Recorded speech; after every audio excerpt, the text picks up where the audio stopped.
Astăzi am avut o satisfacție puțin mai ciudată. Am stat să urmăresc pe telefonul mobil cum face curățenie robotul ăsta din spatele meu.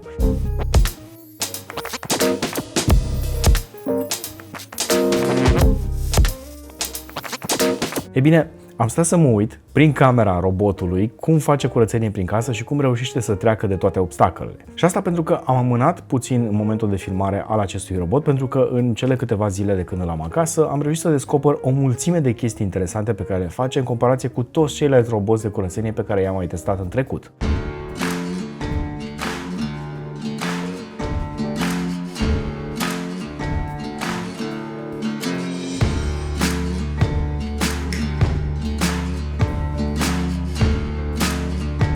Acesta este Roborock Q-Revo Curve și, din experiența mea, este cel mai tare robot de curățenie pe care l-am testat în ultima vreme. Și hai să spun și de ce. I-am făcut un review complet și o să spun care sunt, în primul rând, avantajele lui, pentru că minusurile are destul de puține. Asta pentru că e un produs premium, e din gama aia sus de preț, acolo unde se bat toți pe atenția ta. În primul rând, trebuie să știi un lucru. Dacă vrei o astfel de jucărie, bine, mai degrabă unealtă, că nu mai e jucărie de mult, trebuie să știi că nu o să ai prea mare grijă a lui. Odată la 2-3 săptămâni mai verifici dacă e apă în rezervor și cam atât. Și cam odată la 7 săptămâni ar trebui să-i golești sacul de aspirare pe care îl descarcă în docking station. Cam asta e singura mentenanță pe care trebuie să o faci cu acest robot, care nu-ți lasă dungi pe lângă pereți, pe lângă covoare atunci când spală pe jos, care își clătește cu apă fierbinte la 75 de grade și usucă mopul ca să nu-ți miroasă ție în casă și care are toate filtrele posibile, este și silențios, nu-ți sperie animalele de companie și evită toate obiectele pe care le lași prin casă. Și acum hai să arăt cum este construit, ca să vezi de ce poate să justifice suma pe care o cere Roborock pentru acest produs. Da, sigur ai văzut mai jos în descriere cât costă și de unde poți să-l cumperi. Apropo, dacă tot ești la capitolul descriere, dă un like acestui video și dacă chiar nu ți-a plăcut prezentarea, poți să-ți iei la sfârșit. Da, sunt sigur că o să pleci cu ceva interesant din acest video. Bun, ca să fie lucrurile mai simple, am luat camera în mână și ți arăt așa. Docking station-ul ăsta, care seamănă cu un nou, este gândit așa în primul rând pentru că are multe chestii la interior. În primul rând, scopul lui este să acapareze robotul aproape în întregime. Practic, el încape aproape complet la interior și nu mai lasă spațiu, așa cum se întâmplă, de exemplu, la Q-Revo, modelul pe care l-a testat George, Q-Revo S, acum vreo 2 luni de zile și este la el pe canal. Așadar, robotul ăsta o să intre aproape complet acolo la interior, în docking station, și o să arate un pic mai drăguț. Acum, capacul ăsta de sus se ridică ca să ai acces la cele două compartimente de apă. Aici o să găsești apa murdară, este și însemnată cu picătura asta neagră, iar aici se află apa curată. Rezervoarele sunt considerabil de mari. Sunt practic mai mari decât ce am văzut până acum la alte modele. Cred că intră undeva la 2 litri jumate, dacă nu chiar 3 litri de apă, ceea ce ar trebui să-i asigure funcționarea de cel puțin o săptămână dacă spală în fiecare zi un apartament de vreo 50 de metri pătrați. Iar aici se află rezervorul cu apă murdară, care, după cum se vede, e destul de murdară. Da, este complet alb, frumos și de altfel o să te atenționeze chestia asta, să-l ștergi de câte ori este nevoie în cazul în care pui mâna murdară pe el. Aici scrie aici frumos Design by Roborock, iar sub capacul ăsta se află sacul de aspirare care trage toată mizeria din aspirator atunci când vine să se curețe în docking station. Sacul ăsta, apropo, se scoate foarte ușor, vine cu un sac de rezervă și e destul de măricel, adică încape destul de multă mizerie la interior. Se așează frumos aici și se asigură că nu o să fugă nicăieri. Și după aia o să-l, mai degrabă îl lași așa. Eu de obicei îl extind ca să poată să tragă aerul cât mai ușor aici către duza asta de aici. Și cam asta e treaba ta. Să-i golești recipientele, să-i umpli atunci când are nevoie de apă, o să spune el prin aplicație, și să ai grijă să nu-i obturezi calea de acces. Adică dacă îl ții undeva în hol, așa cum îl țin eu, să nu lași o cutie sau o geantă pe jos și să nu mai poată să intre la încărcare. Deși o să spună și el că este obstrucționat portul și că nu se poate încărca și curăța. Acum, ce e interesant, aici la interior mai este un element care ar trebui curățat periodic. Aici se află zona de curățare a perilor. Ce o să vezi aici la interior este o tăviță pe care poți să o scoți și să o mai speli din când în când, unde se strânge un pic de apă și de mizerie atunci când își curăță perile. O să facă regulat de fiecare dată când ajunge în docking station, dar apa asta de aici iarăși se va usca pentru că o să folosească jetul de aer cald atunci când usucă și perile. Altfel, acolo se găsesc portul de încărcare și, bineînțeles, cele două orificii din laterală prin care trage mizeria din rezervorul intern al aspiratorului. Ce îmi place foarte mult la designul ăsta este că mi se pare că se potrivește chiar și într-o casă care nu este, să zicem, cea mai nouă, cea mai modernă și în plus de asta LED-ul ăla de acolo sus de stare, LED-ul alb, se aprinde în diferite culori în funcție de stadiul în care se află. Că curăță perile, că le usucă, că este la încărcat robotul sau că poate lipsește ceva. Eu l-am pus undeva jos lângă masa din bucătărie, din dining și cred că stă destul de bine acolo. Mai ales că abia în partea asta o să mai ajung să mai pun niște chestii. Deci, practic, nu-l încurcă cu nimic. Acum, hai să vorbim despre roboțel, pentru că, iarăși, sunt multe lucruri pe care trebuie să le știi. Capacul ăsta de sus este magnetic. Apropo, poți să-l scoți foarte ușor și poți, de exemplu, să cureți din când în când și recipientul de praf. Ăsta este doar recipientul de praf pe care el și-l curăță automat și cu care trebuie să ai și un pic de grijă, că altfel se sparge. Iar recipientul ăsta este suficient să acopere o casă de cel puțin 150 de metri pătrați din experiența mea, dacă cumva nu este extrem de murdară. Dacă este și nu mai are presiune suficientă, robotul se va duce singur la stația de încărcare și o să-și curețe sacul. Sau poți să-i setezi tu din aplicație de câte ori să o facă. Plus de asta, mare grijă, aceste filtre de aer HEPA sunt foarte importante, pentru că altfel mirosul ăla de praf și de mizerie o să ți le arunce în casă.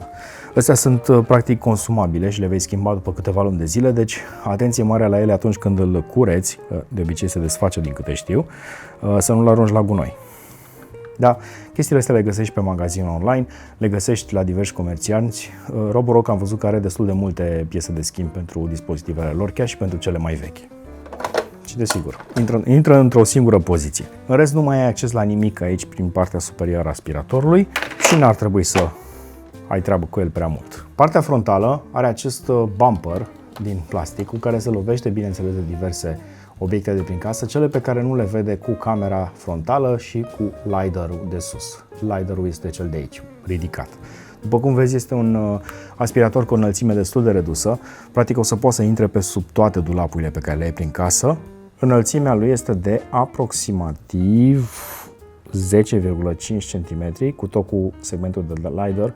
Hai să zicem 11 cm ca să fii sigur că îți încape pe sub toate dulapurile sau pe sub pat. Pe partea din față ai acești doi senzori. Unul dintre ei este o cameră de rezoluție mai mică, dar cu sensibilitate mare, care face recunoașterea de obstacole. Practic recunoaște ce tip de obiecte ai prin casă. A recunoscut prelăgitorul, a recunoscut o lampă, de exemplu, a văzut piciorul unei lămpi, a recunoscut canapeaua, patul în funcție de dimensiune și, desigur, chiar și o plantă pe care o am pusă la geam. Una dintre cele două, pentru că la una ghiveciul era destul de înalt și nu a văzut-o pur și simplu. Acea de-a doua cameră este desigur camera prin care poți să-l controlezi și să-l vezi, să vezi ce se întâmplă prin casa ta. E o perspectivă foarte interesantă a apartamentului, să-l vezi de la nivelul solului și să observi cât de ușor se navighează printre obiecte.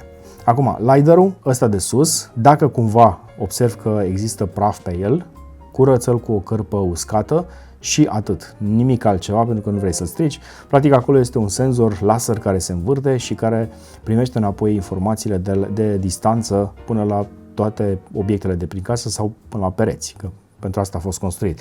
Ăsta este practic cel mai important senzor al unui astfel de robot, de aceea recomand celor care se uită la astfel de robot să aibă bulina asta deasupra, să aibă umflătura asta deasupra, pentru că așa știi că robotul respectiv face mapping al apartamentului, al casei și că se va descurca foarte ușor. Acum, o chestie interesantă, cea de pe lateral, este acest Flexi Arm Design. Este o perie care, spre deosebire de periile normale, iese în afară ca atunci când aspiratorul, fiind rotund, ajunge pe la colțuri să poată să le curețe mai bine. Peria asta se activează și iese automat, are un motoraș aici și reușește să tragă praful chiar și din colțurile cele mai încăpățânate, ca să spun așa. Peria asta, după cum observi, are doar două segmente, nu este din 4 sau din 3 cum este la alți roboți, tocmai ca să nu se amestece părul, să nu se agațe firele de păr de prin casă și să o incomodeze în vreun fel. O să arăt imediat și pe spate în continuare. Mai avem câțiva senzori aici în partea din spate, senzori pe care aspiratorul o să-i folosească ca să știe să nu dea prea mult cu spatele, să nu fie vreo problemă. Aici avem o rotiță foarte interesantă, care am înțeles că e folosită mai ales pentru momentele în care rămâne agățat în ceva, să poată să ruleze, să nu se agațe de marginea asta. Mai ales că aici, dacă cum vezi, este puțin ridicată, e capacul ăsta magnetic de care ziceam și practic rotița ajunge deasupra lui. Foarte, foarte bine gândit din punct de vedere inginerie.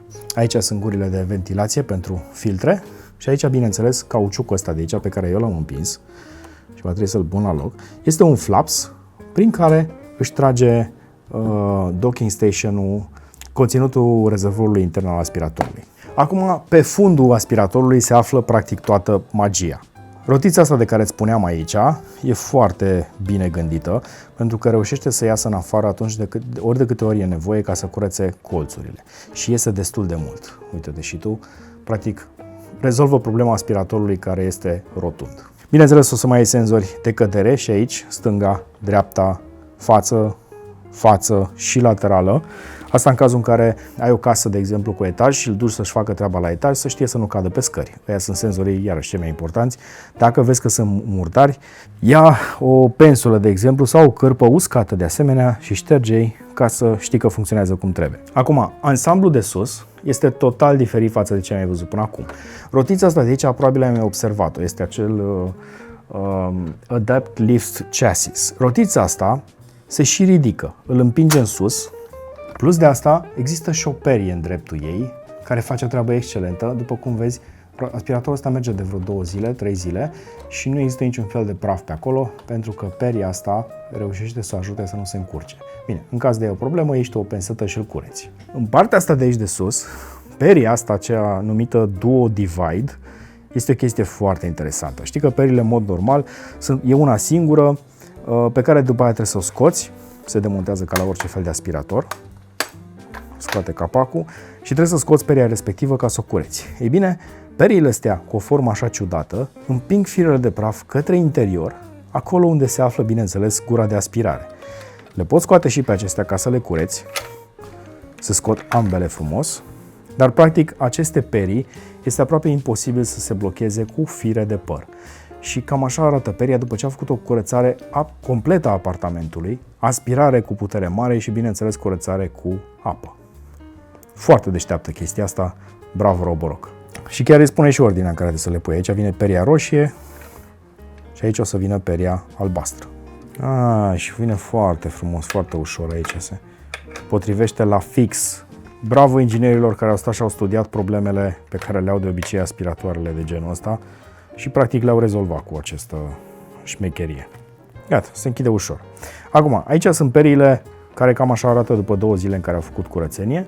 Nu sunt extraordinar de murdare, se vede că există un pic de praf pe ele, dar trebuie să știi că robotul și-a făcut treaba și că, bineînțeles, a fost curățat de către docking station. Bine, perile astea se ridică de aici de sus, sunt montate pe un motoraș și știe deja că i-am scos montura de mop. Perile se potrivesc cu oricare din segmente, nu există stânga sau dreapta sau ceva de genul ăsta, plus că sunt ușor de desfăcut, sunt din microfibră și se desfac ușor de aici, sunt cu sky, ca să le poți băga eventual în mașina de spălat să se curețe. Ce este interesant este că în partea asta de jos, ia să șterg un pic cu propria lui perie, cu propria lui mănușă, care are un pic de apă pe aici, partea de apă este la interior. Rezervorul nu este disponibil, practic pe aici își face alimentarea cu apă, prin duza asta de aici. Acum, perile astea sunt foarte mișto gândite pentru că peria asta de aici din dreapta, vezi că are un șanț aici, o să iasă frumos în exterior atunci când este activ, nu în momentul ăsta, nu să-l forțez, ca să spele și el toate zonele care sunt greu accesibile, la fel ca peria asta de aici care trage mai bine praful de pe zonele de colț și de margine. Aplicația este cea clasică Roborock, dacă ați avut un astfel de aspirator știți deja cum funcționează și cât de ușor este de utilizat.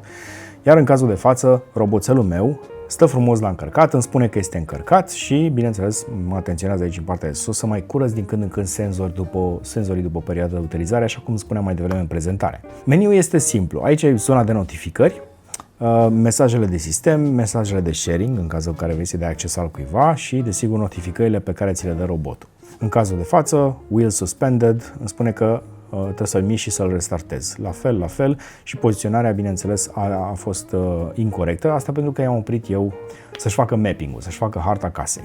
Acum, dispozitivul, meniul lui principal arată cam așa. Harta pe care o am aici este harta aproape completă a apartamentului meu, mai puțin zona asta de aici din față, unde este de fapt o bucătărie mică. Am practic un dormitor, aici sus, am baia, la care am fost extrem de surprins că a putut să treacă peste ea. Mă gândeam să-i fac un sistem, îi fac un fel de pârghie ca să poată să urce pe pragul respectiv. E un prag de vreo 15 mm, dacă nu chiar un pic mai mult, chiar de 20 de mm, pe care l-a trecut foarte ușor. În felul ăsta știi sigur că poate să ajungă chiar și pe covoarele cele mai mițoase, cele mai blănoase, fără să aibă probleme. A trecut și prin baie. Ăsta este, l-am notat ca balcon pentru că n-am găsit în aplicație rapid, e de fapt ce se vede sub dulap, unde e mașina de spălat, dar nu are acces acolo. Aici la fel sunt niște dulapuri, iar aici, în zona de coridor, este un hol intern unde am o masă, două scaune, este docking station aspiratorului și toate zonele pe care ți le-am uitat mai devreme, aici am un covor pe care cred că l-a ilustrat destul de bine aici în baie, este zona de covor, l-a detectat singur și îl recunoaște și începe să facă aspirația mult mai puternică față de gresie.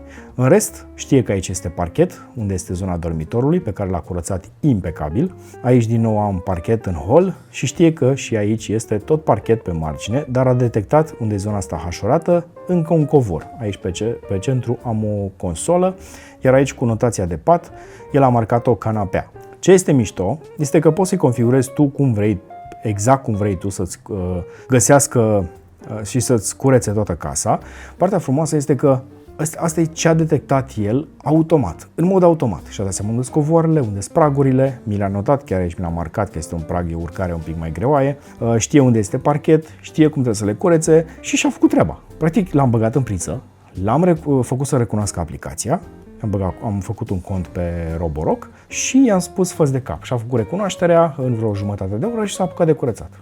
Cam atât. N-a trebuit să-i fac eu mai mult, n-a trebuit să editez în mare parte, deși poți să editezi anumite zone unde vrei să meargă să curețe sau nu, sau să le evite, de exemplu, dacă e nevoie.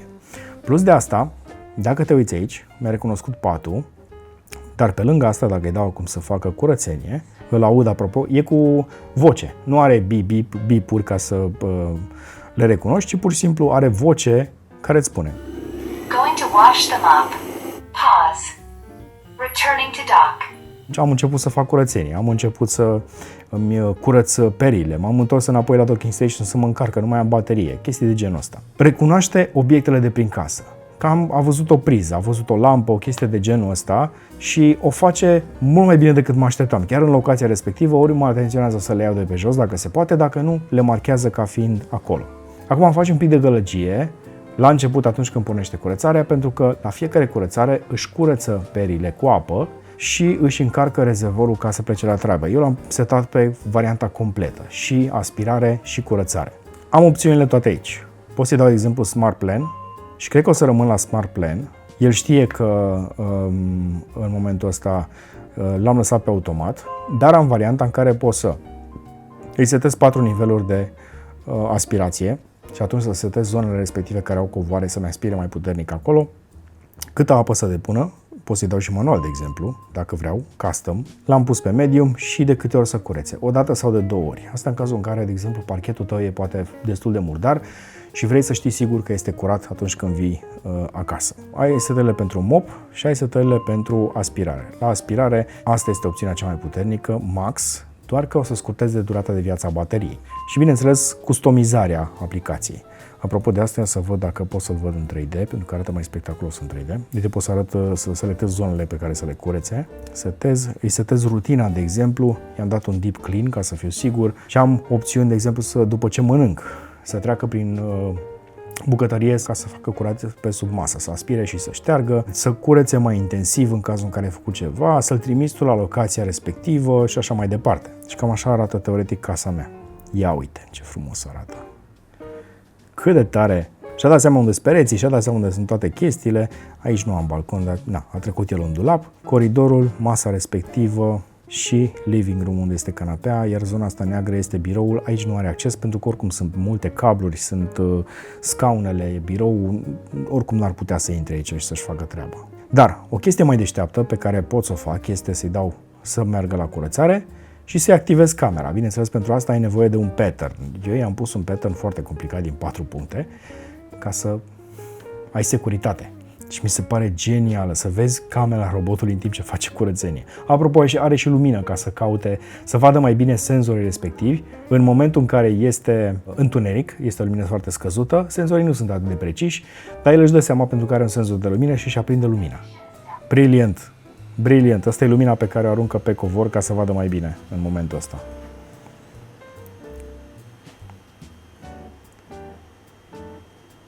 Și stai să te uiți cum face roboțelul tău curățenie, eventual îl întorci înapoi dacă e nevoie, că poate a pierdut ceva pe acolo și a uitat ceva care este murdar și așa mai departe.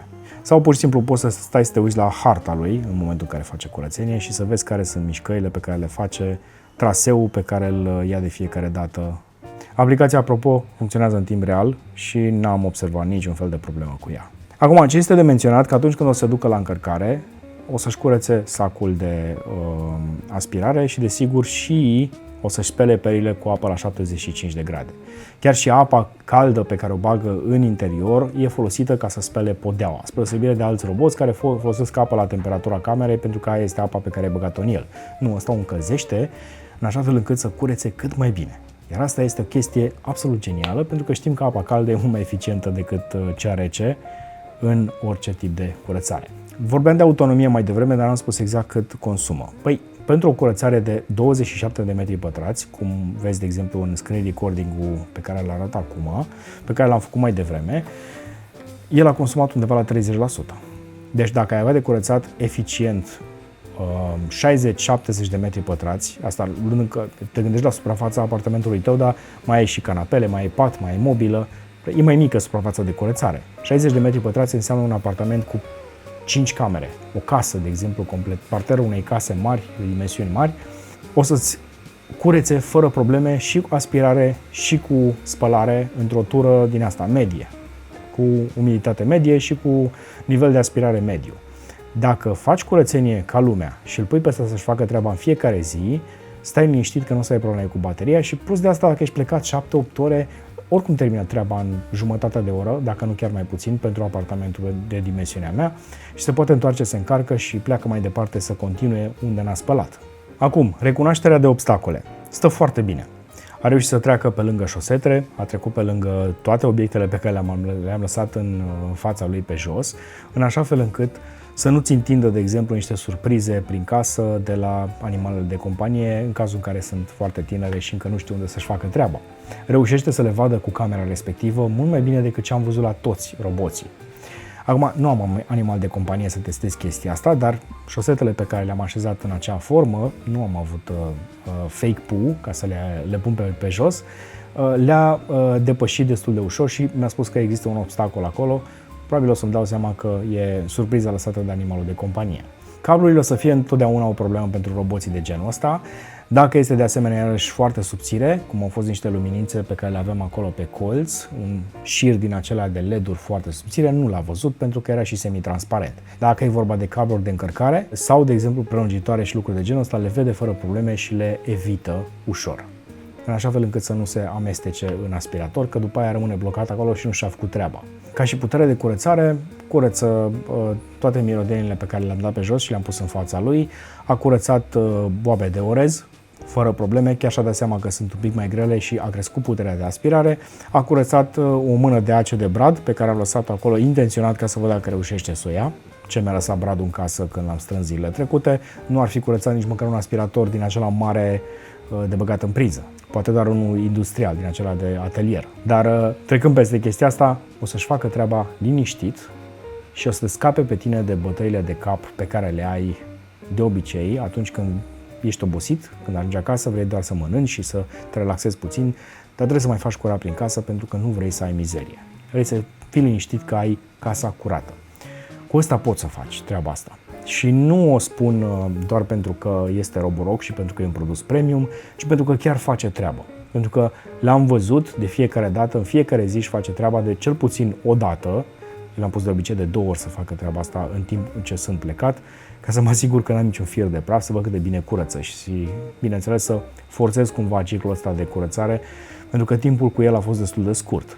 Acum, dacă ți-l recomand, da, mi se pare că este top. Este cel mai serios aspirator pe care l-am văzut până acum, dar asta se reflectă, bineînțeles, și prin prețul pe care îl are, pe care l-ai mai jos în descriere. La fel și link-ul de unde poți să mergi să-l cumperi și am înțeles că vine la o promoție împreună cu un alt accesoriu interesant, mai ales pentru pardoseile din gresie și din parchet, un Roborock Flexi Lite, care este la un preț de 1800 de lei, dacă îl iei să-l iei separat. Așa vine bonus, practic, cu o reducere considerabilă dacă îl iei cu acest aspirator. Acum, promoția asta e disponibilă doar la momentul la care am publicat eu review și încă 2 zile după, deci 14, 15, 16 ianuarie 2025. După aceea, robotul o să-l găsești la prețul de 6299 de lei, începând cu 17 ianuarie. În funcție de oferta pe care vrei, stai cu ochii pe el.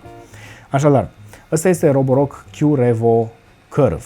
Curve din cauza oului, acel docking station în care se alimentează și se curăță robotul și pot să recomand cu toată căldura. Mai ales că știm că Roborock este unul din titanii în această industrie și de cele mai multe ori și în testele din afară și pe Vacuum Wars, de exemplu, care este un site foarte bun care testează astfel de dispozitive, a ieșit destul de sus în top. Cam atât. Acum, spune-mi tu ce părere ai. Spune-mi cât ai vrea să investești, de exemplu, pentru un astfel de companion care să-ți facă curat prin casă, asta presupunând că totuși ai reușit să-ți ridici de la sol cam toate lucrurile care stăteau pe lângă canapea și lucruri de genul ăsta, așa cum se întâmplă de altfel și la mine, și să-i faci loc ca să-și facă treaba. Lasă mai jos în comentarii impresiile tale, pentru că sunt sigur că există foarte mulți utilizatori de Roborock, chiar și printre cei care se uită la clipurile noastre. Dacă ți-a plăcut video ăsta, lasă like-ul pe care l-ai dat la început, dacă nu, dă-i like acum și dă-i share ca să-l vadă și un prieten. Cam atât. Eu sunt Radu Neagu și până data viitoare îți doresc numai bine.